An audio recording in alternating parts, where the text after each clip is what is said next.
ابھی بھی ہم ماشاءاللہ ہم نے پچھلے 1 سال میں ریکارڈ ریمیٹنسز آئی ہیں اوورسیز پاکستانی سے، سارے پچھلے ریکارڈز ٹوٹ چکے ہیں.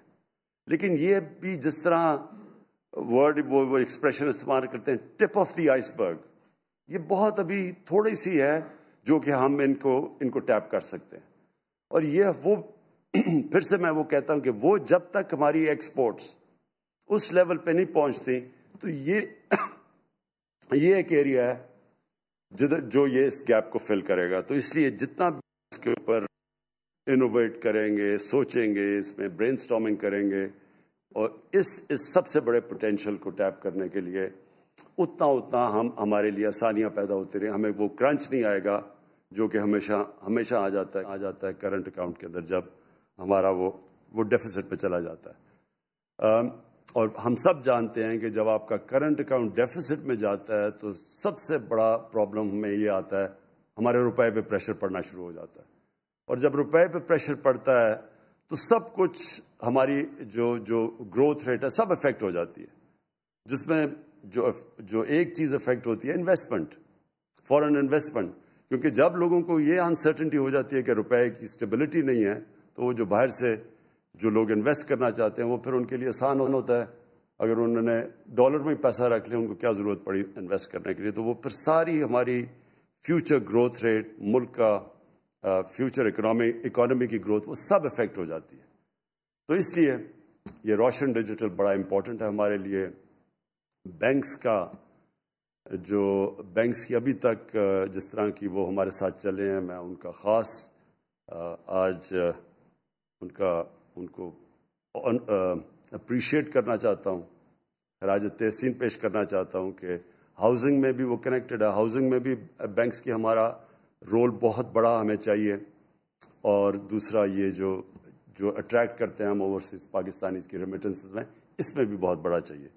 میں آخر میں صرف ایک چیز کہنا چاہتا ہوں کہ ہمارا جو ایسٹ ہے، جو لوگوں نے اس ملک کی اکانومی کو افلوٹ رکھا ہے، جو بچا کے رکھا ہوا ہے، وہ ہے ہمارے اوورسیز پاکستانی، اور اسپیشلی وہ ہمارے جو لیبر جاتی ہے.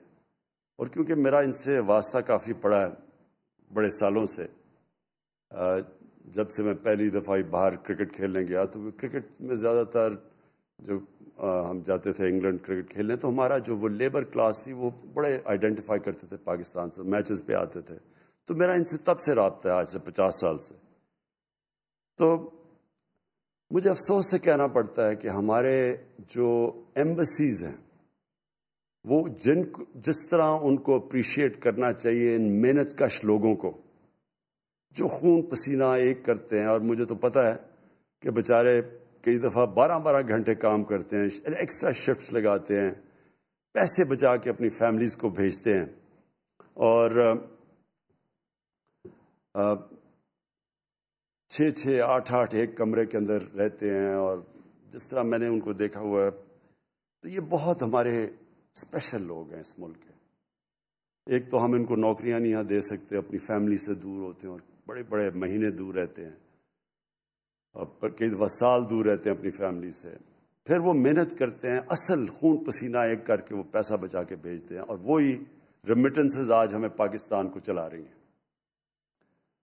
تو میں آج اسی پلیٹ فارم سے اپنی ایمبیسیز کو ایک پیغام دینا چاہتا ہوں جو باہر ہیں، کہ آپ کی جو سب سے امپورٹنٹ ڈیوٹی ہے وہ ان کا دھیان رکھنا ہے، جو ہماری پاکستان کی لیبر وہاں کام کر رہی ہے، جو مزدور طبقہ ہے. جو پیسے والے لوگ ہیں ان کے لیے تو پھر بھی اتنے پرابلمز نہیں ہوتے. مجھے پتہ چلا کہ سعودی عربیہ کے اندر ہماری ایمبیسی نے جو ان کو سروس دینی چاہیے تھی، جو ان کا دھیان رکھنا چاہیے تھا ہمارے سعودی عربیہ میں لیبر کو، وہ انہوں نے نہیں دیا. میں نے کل میں نے پوری اس کے اوپر فل سکیل انکوائری برائی ہے. ایمبیسڈر کے اوپر پوری میں انکوائری کروا رہا ہوں. میں زیادہ سٹاف وہاں واپس بلوا رہا ہوں پاکستان. اور جب یہ انکوائری کے رزلٹس آئیں گے تو جو ذمہ دار ہیں، جنہوں نے مس ٹریٹ کیا ہمارے لیبر کو، اور جو ان کا کام ہے سب سے بڑا، ان سب کے خلاف میں ایکشن لوں گا. ایک ہم ان کی مثال بنائیں گے کہ یہ ان کا جو سب سے بڑا کام ہے ان کی مدد کرنا، بجائے مدد کرنے کے مجھے یہ بھی رپورٹس آئی ہیں کہ ان سے پیسے لیے جاتے تھے.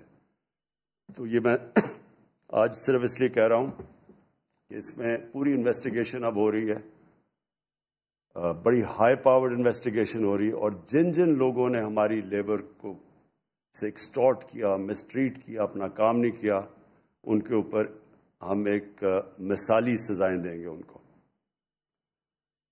پھر سے میں آپ کو رضا باقر، آپ کو، آپ کی ٹیم، مرتضیٰ، مجھے پتہ مرتضیٰ نے بڑا زبردست کام کر رہا ہے، میں اس کو بھی میں آج ایکنالج کرنا چاہتا ہوں.